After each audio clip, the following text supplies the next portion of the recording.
E está começando a acontecer aquilo que ninguém estava querendo. Outros países também estão entrando na guerra. O Iêmen passou a atacar Israel com mísseis. Iêmen, para quem não sabe, é um país que fica ao sul de Israel. Os mísseis foram interceptados pela Marinha norte-americana. Lembremos, os Estados Unidos têm 2 porta-aviões que estão ali em Israel e tem centenas de navios ali no mar de Israel. E aí, esses navios, eles têm também ali sistema antimísseis e eles interceptaram mísseis que partiram do Iêmen. Iêmen é um país que está em guerra civil desde 2015. Lá tinha um governo e o governo caiu, forças aí, um grupo radical assumiu o governo e se tornou o novo governo do Iêmen. Esse grupo radical é ou era, e não se sabe hoje em dia, ligado ao governo do Irã. E o governo antigo era ligado à Arábia Saudita. A Arábia Saudita passou a atacar o Iêmen para acabar com o grupo que está no poder lá. E passou a acusar o Irã. Daí vieram as brigas da Arábia Saudita com o Irã, brigas que foram sanadas com a entrada do Irã e da Arábia Saudita no BRICS. A China fez um trabalho de anos nos bastidores para recuperar ali a amizade entre os dois países que estavam rivalizando por conta do Iêmen. Mais de 150 mil pessoas morreram na guerra do Iêmen nos últimos 12 meses. Quer dizer, tá morrendo gente pra caramba lá e ninguém tá olhando. E aí, o atual governo do Iêmen, que é esse governo que tomou o poder em 2015, eles têm muito poder de fogo. Para quem não sabe, eles já atacaram o principal aeroporto na capital dos Emirados Árabes Unidos, que é o aeroporto de Bahrein. Olha só, aquele aeroporto, você fala, nossa, Thiago, aquele aeroporto que é um dos mais luxuosos do mundo, aquele lá que aparece em tudo que é matéria, que ele é todo estilizado, aqui o aeroporto todo bonito, este foi atacado.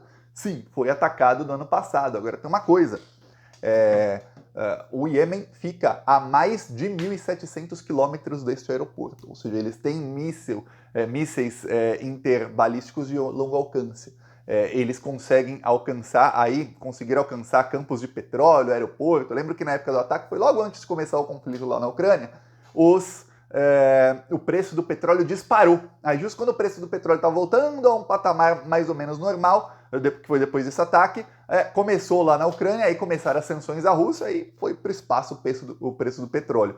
Mas, enfim, o Iêmen fica a menos de 1.700 quilômetros de Israel e pode bombardear ali portos, pode bombardear aeroportos, e então a preocupação é muito grande, porque agora não estamos falando mais do Hamas com os seus mísseis praticamente feitos em casas. Para quem não sabe, os mísseis que são usados pelo grupo do Hamas são mísseis de fabricação caseira. Eles mesmos fazem lá, obviamente, eles recebem muito financiamento, inclusive receberam do governo Netanyahu nos últimos anos, e conseguem fazer isso. Mas não são assim, nossa, é um baita de um míssil, vai explodir aqui. Não, míssilzinho bombinha. Já o Iêmen não. O Iêmen tem um exército que tem poder, bombardeou o aeroporto da capital de um país muito rico, que são os Emirados Árabes Unidos, e um país que tem muito dinheiro para exército, que tem ali brigada antiaérea e tudo mais, e mesmo assim eles conseguiram bombardear. Então, eles passaram a bombardear Israel com alguns mísseis, esses mísseis foram interceptados, mas tudo indica que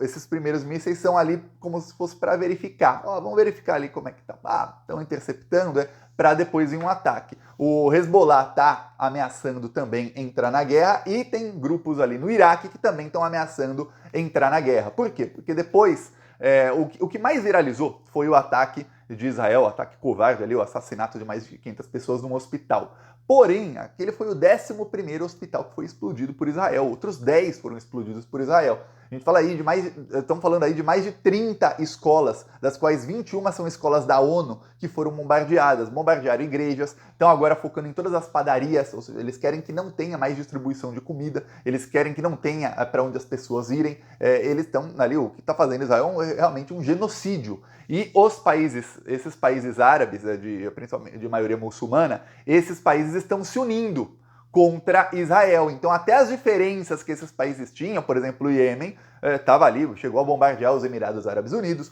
o governo atual do Iêmen chegou a fazer inúmeras declarações, inclusive aí com palavras de baixo calão, contra a Arábia Saudita e os Emirados Árabes Unidos, porém, todos eles vão se reunir agora no Egito, num encontro que só tem dois convidados que não são do mundo árabe, que são o Brasil, que vai estar lá na posição de mediador, e a Espanha, que vai estar lá para que os europeus saibam o que está se passando. Só para isso, a Espanha foi convidada porque tem ministros na Espanha, principalmente a ministra dos Direitos Sociais, que estão aí condenando o genocídio de Israel, e a ministra dos Direitos Sociais da Espanha falou que vai levar à União Europeia uma proposta para sanções a Israel. Então falaram, então vem cá, Espanha, vem cá. E aí você já vai, quando vai levar a proposta para a União Europeia, então você já vai aí sabendo de tudo.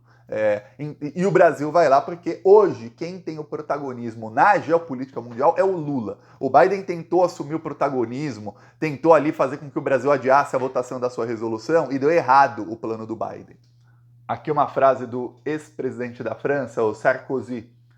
ONU desapareceu e é Lula quem domina o protagonismo internacional, diz Sarkozy. Quer dizer, você vê aí na Europa, até nos Estados Unidos, aí fala, ó, quem está aí dominando isso aí, quem está decidindo o que fazer é o Brasil, é o Lula. O governo Lula é quem está tomando as rédeas aí, tentando costurar um acordo de paz. Os Estados Unidos é quem sabotaram. O chefe do Departamento de Defesa dos Estados Unidos, ele concedeu uma entrevista ontem em que ele falou, olha, basicamente, sem resumo da entrevista dele, os Estados Unidos não querem a paz porque se tiver paz, quem vai assumir o protagonismo é o Brasil, porque todo mundo vai falar que o Brasil conseguiu a paz. E nós não queremos isso, isso não é bom para os nossos interesses, a gente não quer engrandecer outra nação. Praticamente, esse é o resumo aí do que ele falou em meia hora, tá? Esse é o resumo, a gente não quer que o Brasil tenha protagonismo. Tão bravos que o Joe Biden foi exposto, mas eles preferem serem expostos como genocidas, que já cometeram inúmeros genocídios aí, né? Um a mais ou a menos, tanto faz, do que dar protagonismo ao Brasil. Por quê? Porque eles sabem que o Brasil tendo protagonismo nisso, o Brasil vai querer protagonismo também lá no conflito da Ucrânia. E o plano dos Estados Unidos, que é um plano que assim, maquiavélico, daqueles planos cruéis, é o quê? É aumentar, que outros países grandes entrem na guerra, entrando o Iêmen, e aí entrando com um grupo lá terrorista que é o atual governo. Entrando no Iêmen com as armas que tem, se entrarem os grupos iraquianos e o Hezbollah, que são grupos que têm aí poder de fogo muito alto, o que vai morrer de inocente, tanto palestino, porque vai começar a aumentar os ataques na Palestina, e quanto israelenses, é um negócio que não está escrito, vai ser uma desgraça muito grande que está para acontecer lá. E o setor armamentista, eu falei no primeiro dia, quando começaram os ataques, o setor armamentista está dando risada à toa. Esses caras falaram, pô, deu ruim lá na Ucrânia, além de a gente estar perdendo, tá para acabar ali a guerra, e o Congresso americano já falou pro Biden, ó, não vamos mais liberar dinheiro para a Ucrânia. Os países europeus já falaram, ó, não vamos mais liberar dinheiro, nem arma, nem nada para a Ucrânia, tá acabando a ajuda. Essa é a última, a Alemanha já falou que era a última, a Polônia declarou a Ucrânia como inimigos, o governo anterior da Polônia, que saiu agora, estava inimigo da Ucrânia, porque a Ucrânia entrou na justiça, na Organização Mundial do Comércio contra alguns países europeus, inclusive a Polônia. Os Estados Unidos também falaram, ó, essa é a última ajuda, talvez mais uma ou duas pequenininhas, mas já foi, deu. Conseguiram outra guerra. E agora o Biden vai pedir 100 bilhões de dólares. E aí você imagina quem tá rindo com tudo isso. 100 bilhões de dólares para a guerra. Porque o Biden falou, ó, até aí tendo isso em Israel, tá vendo? A gente foi molenga lá na Ucrânia, aí olha só o que está acontecendo com Israel. Estão levando nossos aliados aí, fazendo o que querem com nossos aliados, ó, os terroristas lá em Israel. Israel tem que se defender, a gente tem que dar dinheiro para ser exemplar. Israel tem que se defender de maneira exemplar, para ninguém mais atacar os nossos aliados. Vamos aproveitar e dar mais dinheiro para a Ucrânia também. Mais arma. Porque é quem paga a campanha desses caras, seja republicano ou democrata. Quem paga a campanha é o pessoal da arma. Esse pessoal gosta de guerra, não importa quem está no governo. São todos genocidas. E aí o que acontece? Ele conseguiu dinheiro para a guerra, esse pessoal está indo à toa, porém, na geopolítica está ruim. Tá muito ruim. Esse encontro de amanhã provavelmente vai ser lá a união de toda a Liga Árabe, de todos os países árabes, países que muitos deles estavam em lados diferentes da geopolítica, vão se unir. Quem também está rindo à toa, não porque vai lucrar com guerra, não por isso, é o Xi Jinping. Xi Jinping, ele se encontrou com a Dilma ontem. A Dilma se encontrou com o presidente da China. Tá aqui a Dilma com esse coletinho não, como que é o nome? Blazer da Dilma, que é o mais conhecido dela, né? O vermelhinho. Ou não sei se é o mesmo que é o mais famoso dela, ou se ela tem vários aí vermelhos, mas muito bem vestida a Dilma, elegantíssima, com aqui o homem mais poderoso do mundo, que hoje não é o presidente dos Estados Unidos, e sim o da China. Como os tempos mudaram, hein? acelerando aí o processo de desdolarização do mundo. O banco do BRICS aí, a China, quer investir 14 trilhões de dólares usando o banco do BRICS, emprestando dinheiro para os países emergentes. Ele fala, Thiago, caramba, isso tudo é para quê? Isso é tudo para infraestrutura e para que esses países paguem suas dívidas com o FMI e com o Banco Mundial. Então a China está agora avançando aí no projeto de conseguir apoio dos países financeiramente, ou seja, eu vou dar dinheiro para vocês, vocês se desenvolvem, é uma coisa bonita. E aí vocês apoiam aqui o nosso lado, que é um mundo multipolar. Querem? Ó, que coisa boa, em vez da gente dar golpe de Estado, ficar colocando políticas de austeridade, escravizando a sua população para fazer imperialismo, para a gente ganhar e vocês só se ferrarem, não, a gente está dando dinheiro para os países. Olha só que coisa, com juros baixíssimos e sem a gente ficar exigindo coisa política lá na frente, que é o que faz o FMI, é o que faz o Banco Mundial, sem nada disso, sem isso. Olha essa coisa, vamos nos desenvolver. Só uma coisa, a gente não precisa ficar usando dólar, precisa? Bom, por que você vai ficar usando dólar? Vamos usar as nossas próprias moedas, então você fortalece a sua moeda, eu fortaleço a minha, pronto. Olha só que coisa. E aí a China conseguiu unir nesse plano aí o Irã e a Arábia, que estão em briga desde 2015, 8 anos de guerra. No total aí, de 2015 para cá, são mais de 500 mil mortos lá no Iêmen, tá? O Iêmen já bombardeou a Arábia bombardeou o Iêmen, já bombardeou os Emirados Árabes, que também bombardearam o Iêmen, e aí todos eles, Emirados Árabes, a Arábia Saudita, os financiadores do golpe de Estado no Iêmen de 2015, que é o Irã, todos eles no BRICS, todos eles juntos, em sintonia, e quem dá o tiro no pé de misericórdia são os Estados Unidos, plantando uma mega guerra lá em Israel e financiando. Porque se o Joe Biden chegar lá e fala assim, olha, ô Netanyahu, para a palhaçada, para. Você quer recuperar os reféns, né? Então, vai lá e vai para cima dos terroristas e negocia os reféns. O que você está fazendo aqui não é combate ao terrorismo. Não é. Vocês têm força de inteligência, os líderes do Hamas estão no Líbano, no Catar, vão pedir a extradição deles para Israel, que eles sejam julgados e presos aqui e que liberem os reféns, e aí vamos para cima lá para pegar os reféns. Isso aqui que está sendo feito, não. A conversa seria outra dos árabes. Imagine você a conversa da Arábia Saudita com o líder da Palestina, o rei da Jordânia, o pessoal lá do Egito, do Iêmen, eles conversando entre si no sábado. Teria uma conversa, olha, a gente tem que ver o que fazer aqui seria outra. Mas se o Joe Biden chega lá e fala, olha, eu vou dar 100 bilhões para Israel continuar o genocídio, a conversa tem um tom diferente. E eles já estão avisando, vai levar a Espanha para avisar para os europeus, vai ficar ruim para vocês. O que está sendo discutido nos bastidores, ainda não teve a reunião amanhã, o que está sendo discutido nos bastidores é sanções gravíssimas, assim, fortíssimas, em petróleo para qualquer um que financie Israel, ou seja, talvez essas sanções se estendam aos Estados Unidos. Tem país lá que tem relações fortíssimas com os Estados Unidos, como o Catar, os Emirados Árabes, mas que são países que já estão no bloco geopolítico, já estão mudando. Os Emirados Árabes, por exemplo, já mudaram de lado 100%, já estão com o BRICS. Não estão mais nos interesses norte-americanos. Então, talvez não vão impor sanções estendendo aos Estados Unidos, mas para Israel a coisa vai ser muito feia. E ainda levam a Espanha. O Brasil é uma neutralidade assim, estamos a favor da paz. Façam o que fizerem, a gente quer paz. O Brasil tá assim, a gente quer paz, a gente vai ver o que está acontecendo aqui e levar a mensagem lá na ONU. Ó, vai acontecer isso, isso e isso se não tiver paz. Vamos agora, paz? Vai tentar, é isso que está tentando o Lula.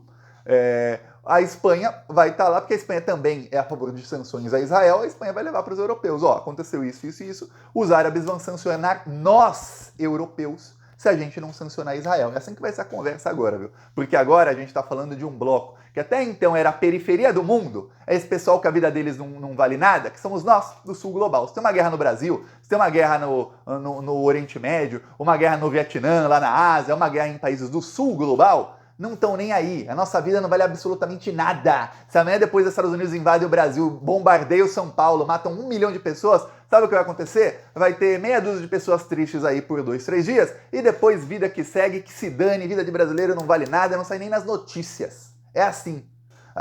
Vai matar um europeu, um americano, um israelense, um australiano para ver o que acontece, que são os países aí a Austrália está no sul geográfico, mas no chamado norte global, o conceito de norte-sul global.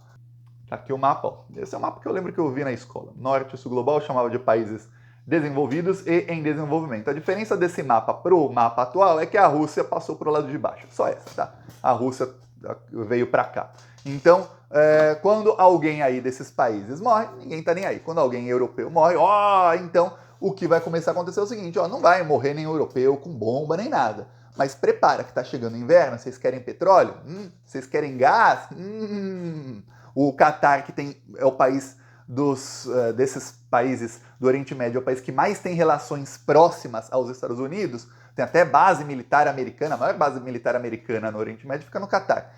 O Catar já falou, a gente vai cortar todo o gás, todo, vocês não vão ter de onde comprar, vocês vão ter que mendigar para a Rússia para comprar gás pelo quíntuplo do preço e a Rússia vai fazer vocês de gato e sapato de agora em diante. Sabe por que a Rússia vai fazer eles de gato e sapato? Eu vou te avisar o que aconteceu.